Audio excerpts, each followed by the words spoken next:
Fitness trends come and go, and after about 5 years of Pilates, running, and protein, and now the implementation of things like GLP-1s, it feels like we're about to tap into the next big fitness wave. So I've gathered information from news articles, marketing trends, and social media to collect the biggest fitness trend predictions of 2026, and I'm going to give my brutally honest thoughts.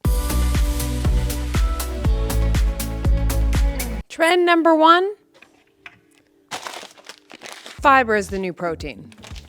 Protein has been the moment of the last 2 years. Cargill's 2025 protein profile finds 61% of consumers reported increasing their protein intake in 2024, up from 48% from 2019. And it's great, we're up in our protein. But some registered dietitians are concerned we're neglecting other macronutrients. Like one of the most important, which technically isn't a macro but kinda is, fiber. It's estimated up to 96% of people in the UK, for example, are not getting enough of their daily intake of fiber.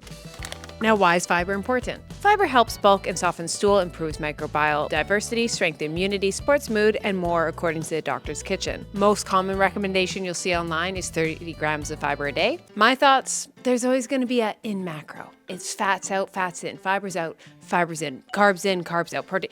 Moral of the story, they all come in cycles, so just have a wide variety of them all the time. And if someone hates on you, like, no carbs, I'm like, just give it 2 years. Carbs will be back in, and then you could be like, yep, I was ahead of the game. Leggings? Cancelled.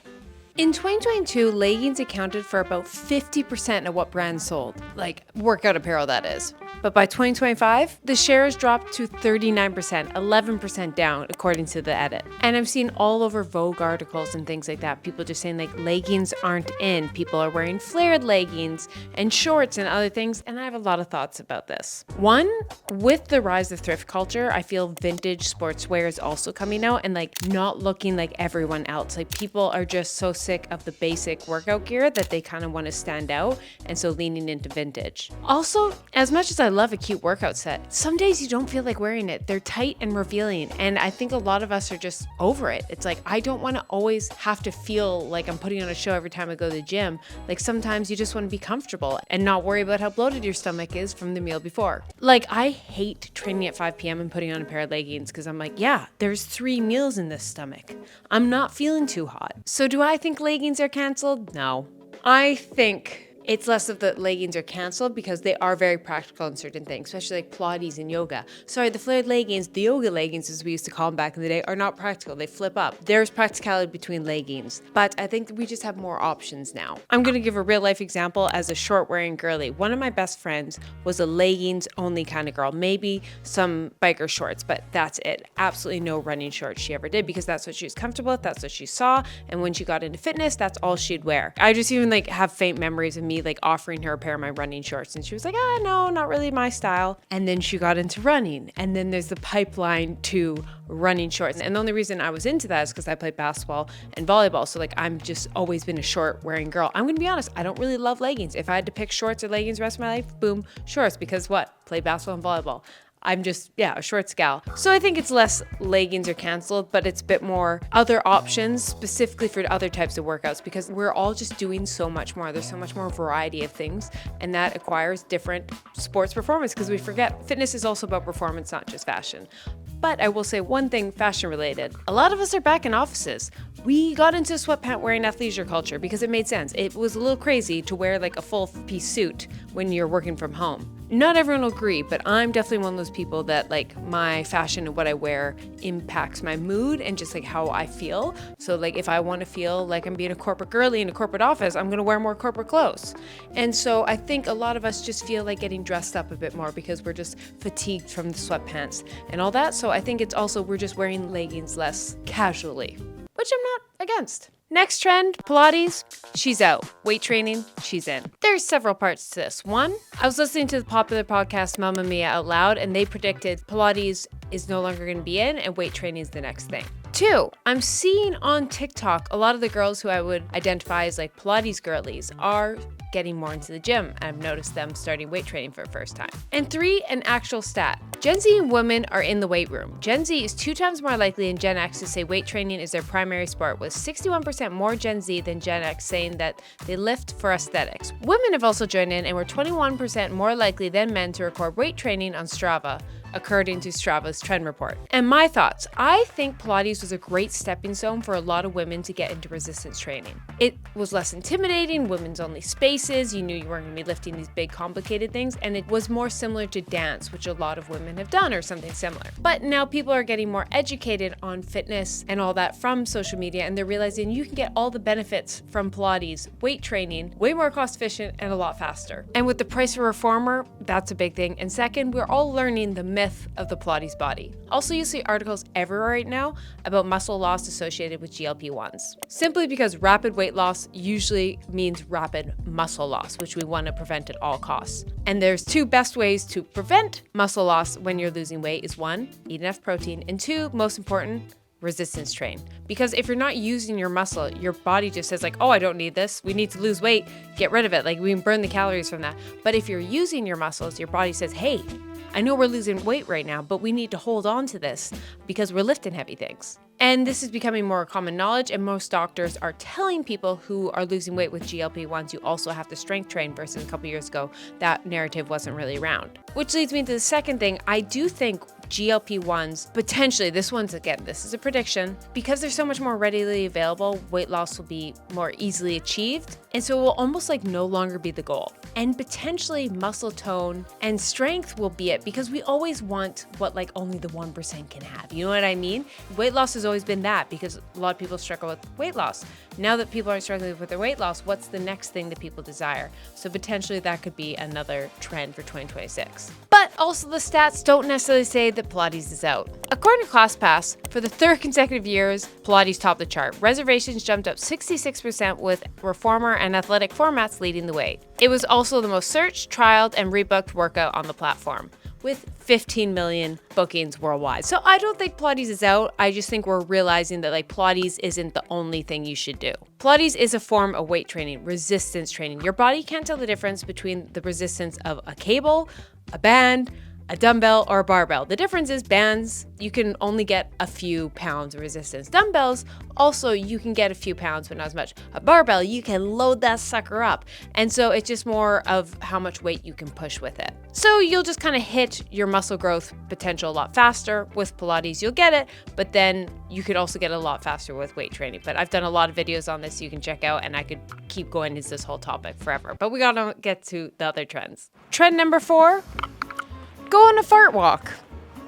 Ironically, fart means speed in Swedish. A fart walk is just a short stroll after a meal. It claims to aid digestion and help with gas and bloating. There's so many jokes I could make about this. Now, this trend really got popular in the mid-2025, but I think it's going to get even more popular in 2026 when people realize watching the sunset is good for your circadian rhythm and your sleep. AK, you can kill 2 healthy habits in one if you just go on a walk after dinner. It will help, get things moving, and you see the sunset. Sunset walks. Maybe that will be a trend. Sunset walks. That sounds like a dating bio. Looking for someone to fart walk with. Cute. Trend number 6. Being offline. Doom scrolling is out. Movement is in. Nature. According to the Strava trend report, new global data shows Gen Z is prioritizing fitness, connection, and community. I don't know if it's just my algorithm, but I'm seeing non-stop memes and quotes about like slow dopamine, early mornings, being in nature, read long books, cook meals from scratch, lift heavy weights, and watch more sunsets. My thoughts? I am here for this and something I need to work on in 2026. I would actually like to know what kind of challenges you guys would like. Like, I just want less scrolling, less online, more like real things. That's kind of something I do like about YouTube. You can watch it passively in the background. Is this me justifying YouTube over social media? Yes, I am. But you know what?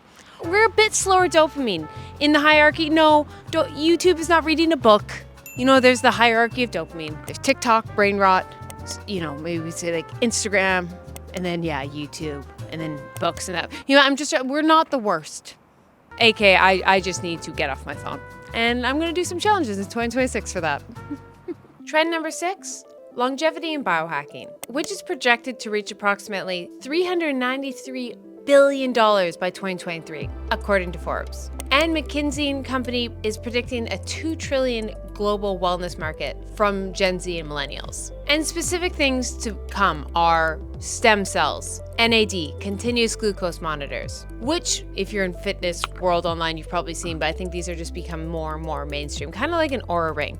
I remember getting this like 5 years ago and like tracking sleep, and it was a very, very niche thing. And now it is just more commonplace. So I think it's just going to continue on with that. And my thoughts, I'm here for it. Like if we can extend health span, and the more research and the more it does it, it also eventually becomes more cost efficient. Because right now there's stuff you can do, but it's really incredibly expensive to get blood work done and buy these continuous glucose monitors. And I've done videos on that in the past in NAD, but right now a lot of these things are just like super experimental and costly. So I just hope there's more research, more availability, and it would just become more mainstream and more people are actually getting their money's worth. Because right now there's just so much out there and there's so much advertising because it's in right now, but there's just not that much resources that are actually really beneficial for people. So hopefully research comes out and makes it more affordable and less snake oilsy. Prediction number 7, mobility. This one is more observational than actual statistics. I've just noticed on social media specifically, mobility exercises and things like that, how many shares and saves these videos are currently getting. So obviously it's becoming more and more popular. And I think it's going to become even a bigger trend because a status symbol will always be youth. And one signal of youth is your ability to move, be mobile. And back in the day, social media was very much just photo based. So it was just kind of how you look. But now fitness creators and people online, they want to show how you can move because we do video, not just photo. And personally, I love this. I hope this is a big trend and becomes more mainstream, more resources, more classes, more programs. Like there is apps like Pliability and all that. But I do think mobility is a little intimidating for a lot of people. A lot of people just think stretch, and a lot of these things could hurt people. So I just hope it becomes more common knowledge, more resources available, and it just become a bit more mainstream. Number 8, real life fitness experiences. And this is kind of an extension of that offline culture we talked about, and younger generations prioritizing wellness. New clubs on Strava nearly quadrupled in 2025, reaching 1 million total clubs on the platform. And yes, a lot are online clubs there, but I think that's just what people are craving. And a lot of those were in-person run clubs. Like I know all my run clubs have a Strava group, and you're really in it just to know about the run group. And this is just really a combination of 3 things: wanting to decrease our phone time, have a social life, and still work on fitness. And this can be seen in the popularity of races like Hyrox, group fitness classes, race days. And right now there is a decrease in nightclub culture. Like if you talk to any bartender, they're like, the kids aren't drinking. They're not going out as much as like millennials and Gen X did. While on the flip side, what's growing like crazy? Nightclubs dying, run clubs increasing like crazy. And it's a combo of people prioritizing their fitness, sleep, not wanting to be hungover, but still wanting a social life. And so I think people are really craving that. And that's why these in-person experiences, fitness classes, are really taking out of a way we can be social. And I won't lie, I'm kind of always torn as this because I am someone who loves to stay out late, having a few drinks, staying out dancing. I love it. It's one of my favorite things. But I'm also not just a night owl. I'm actually more of a morning person. And I love getting up early and going for a run. And yeah, you can't really be both. And you're definitely not getting a run in the morning if I'm hungover. But you know what? I'm going to be honest. I don't really ever get hungover. As someone who is not Gen Z, that is a major flex. And you're probably like, what, Keltie? How are you? You millennial, don't get hungover from drinking? Suspicious. It's not, because I drink Element. Yep. What can I say? Not just for fitness, but also it helps with my hangovers. But mainly I do drink it every day because I'm a runner. I'm working out an hour plus every day. And when I sweat, I need electrolytes to replenish that. I no longer get cramps. It helps improve energy. I no longer get headaches in the middle of the day because I'm now getting electrolytes. And of course, Element is my favorite because it's science-based ratio of 1,000 milligrams sodium, 200 milligrams potassium, and 60 milligrams of magnesium. And trusted by professionals in the NHL, NFL, NBA. I love it. It's easy. Little pack, have in your purse. Boom. Helps with hangovers, helps with sports. It's a win-win. You can do it all. See, you can do it all as long as you have Element. Okay, that's a little too much. You cannot do it all of that because then that exaggerated in that said. But it can do it all when it comes to electrolytes and helping your hydration. And of course, I'm not going to talk about it and not give you guys a code. If you go to drinkelementtea.com/Keltie, you'll get one of their bestseller packets with your purchase. This is a great way to try their most popular flavors or share with a salty friend. Once again, that's drinkelementtea.com/Keltie. Thank you, Element, for sponsoring this video.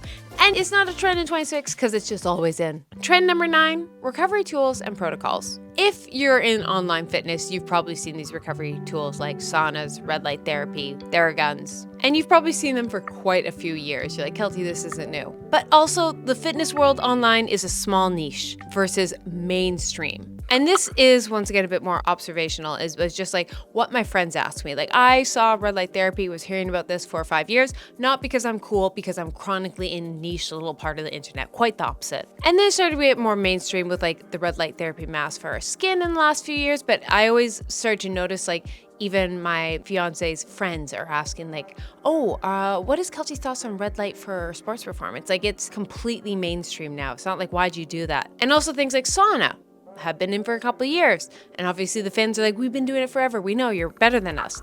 But my non-workout friends, my non-fitnessy friends are wanting to go do saunas, cold plunges, these recovery protocols. And I think this is going to be a massive boom because these things are going to start becoming more accessible. Even in Vancouver, for the longest time, there's no cold plunges, no saunas. In Sweden, we could have them, but it was just more of like authentic Swedish saunas, that thing. But now, even in smaller towns, like I'm from Edmonton, are starting to get these cold plunge sauna places. So once they become more accessible, there's going to be a boom. Because I think that's the biggest thing of like why people don't really have like a lot of these protocols is it's just really beyond expensive to have at your own home. So you want a place you can go to at an affordable price.